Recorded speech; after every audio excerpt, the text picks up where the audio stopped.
Awards. Now, tonight's guest has met everybody from Desmond Tutu to Dolly Parton and has spent years on the telly talking about everything from the invasion of Iraq to beef dunking.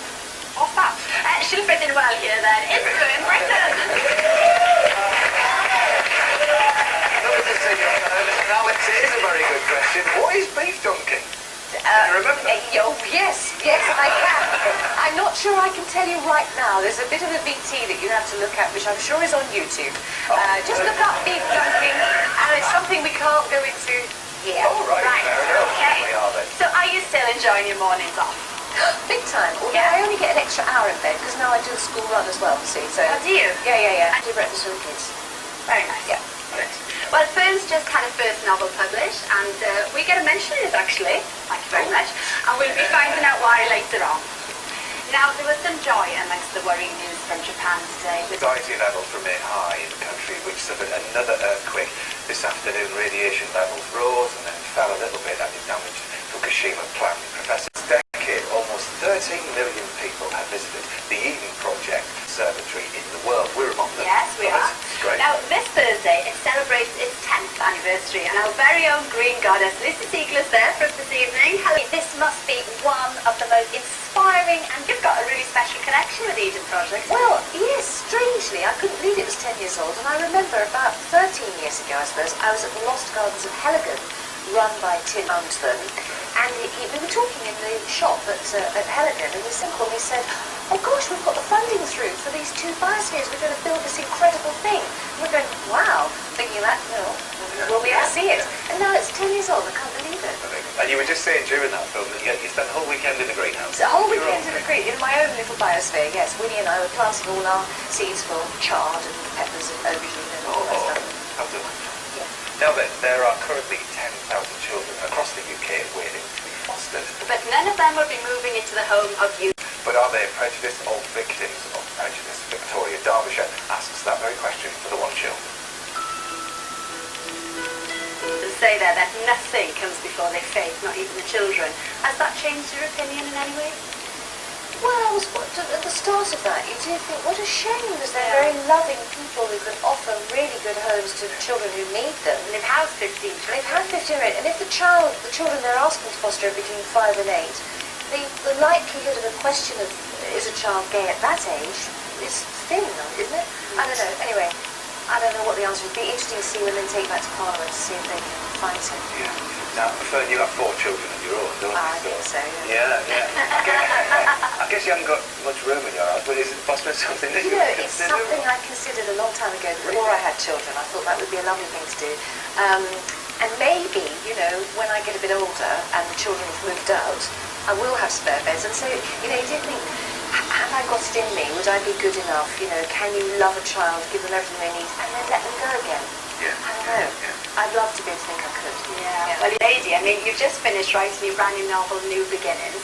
How much did you draw then on your own personal experience when writing this novel? Yeah, because it is about a woman in television. Well, exactly. Yes, it's about a woman in television whose husband died, and then she has a difficult time trying to earn the money to look after the kids and everything else. And so she lands a fantastic job in television, and then she swims with sharks, and it's all kind of nasty, which is quite fun. And I've only squished the 30 years of television I've done into her life of 9 months for this Christie. And so some stories I know have happened, some I've made up, because it's wonderful. You suddenly think, actually I'm making this up, anything can happen here. So I have made a lot up, but some things are based on truth, put it that way. And you say that the heroine in the book, Christie, gets a job presenting a show that's a cross between Newsnight and this show, the One Show. Yes, absolutely. What a great show that would be. Yeah. This is great, Newsnight is great, and then something in the middle, fabulous. Yeah. Was it quite difficult to write? I mean, you said parts were fun, but you've done an autobiography before. Is the novel very different?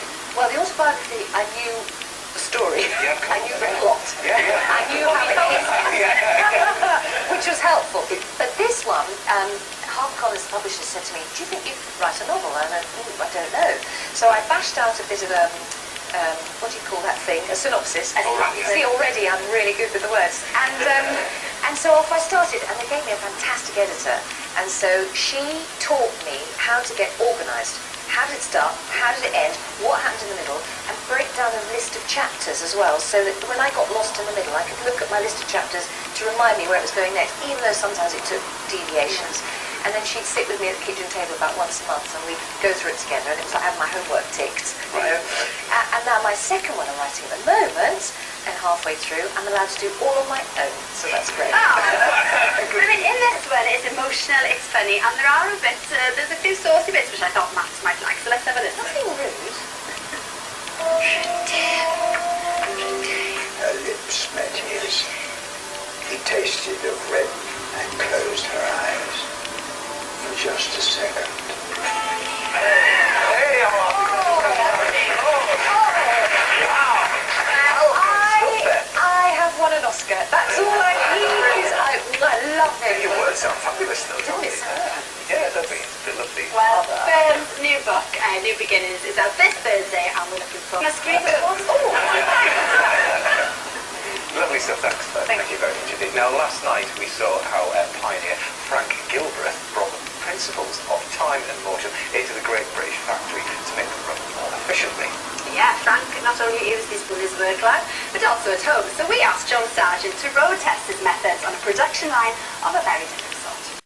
I've actually found their secret to their speediness, though. What? 2 of their boys are Buzz Lightyear. There they are, look. Have a nice That's another Christmas. left. Another left. Now, we're just 3 days away from Red Nose Day, and thanks so much to listening so far. You really have been amazing. Incredible, yes, and thanks to all of those who've taken part in our studio events. Well, we've had the men who've been waxed. Painful. Yeah, we've had the ladies and some men dressed as ladies, spicing up our studio in our massive Spice Girls tribute act.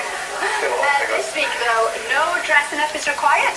In fact, you don't need anything at all. Extraordinary. It's annoying. Yes, join us on Thursday if you can, but don't worry, it will be family viewing. Now, your money really does make a difference. As we saw yesterday, it can produce miracles. .co.uk/The One Show. Also, if you want to join us here in your dressing gown, look at that music this Thursday, and take part in our Naked Thursday Dash, get in touch. Yeah, and don't worry, there will be big, giant, huge, They're not that big, right? Show off. Yeah. They'll all be on hand to protect your modesty. I think it's a first come, first served position on those. Expect you're feeling brave. Get in touch at The One Show at bbc.co.uk or via Facebook. Yeah, you've been naked, haven't you? Some photos without them. Haven't you? Have you not? I might have. Yeah. Which ones were they? Oh. Yeah, no, we did, yes, for a charity calendar, yeah. Now then, Matt, you're a man who knows a little bit about the country. I do, yeah. Yeah. So, yeah. Well, wild deer, now they're large animals with big antlers, aren't they? Yeah, the males do have antlers, yeah, and they clash them together at the rutting season to display their masculinity. How wrong could you be? Country file. Roaming around the UK, but Fern, if you could spend a day watching any species, what would you like to Do try? you know what? I'd like to find the beast of Bodmin. Does it really exist? Oh, there's a chance. Have a day out with Matt, so you'll find it. Should we do that? Yeah. Go for a search. Now, we did mention earlier that you're back on our screens in less than 2 weeks, we said, wasn't it? Yeah, Monday, 28th of March, Channel 4, 5 o'clock. So you can watch me 5 till 6, have a rest, watch you 7 to 7:30. Works out perfect. And it's like chat show type. Yeah, it is. It's a talk show. It has no boundaries. We can do whatever we like within it. So I'm really Lovely. excited. Super. Well, good luck with it. And Yeah, thanks ever so much for your Lovely to see you.